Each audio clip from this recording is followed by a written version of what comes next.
என்ன பாலிடிக்ஸ்ல எதிர்பார்க்கலாமா உதய?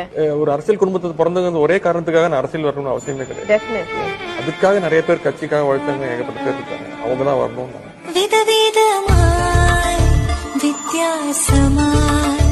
உங்க குடும்பத்தில இருந்து யாராவது இனிமே அரசியலுக்கு வர வாய்ப்பு இருக்கா சார்?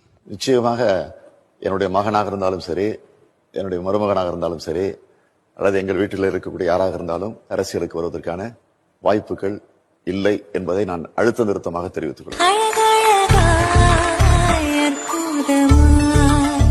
அடுத்தது அமைச்சர் அப்படிங்கிற ஒரு லைன் எடுத்துக்கலாமா?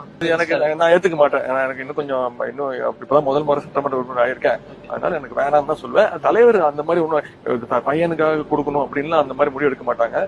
ஏற்கனவே அனுபவம் பெற்றவர்கள் நிறைய சீனியர்கள்லாம் இருக்காங்க. அவங்களுக்கு தான் தலைவர் முன்னுரிமை கொடுப்பாங்க.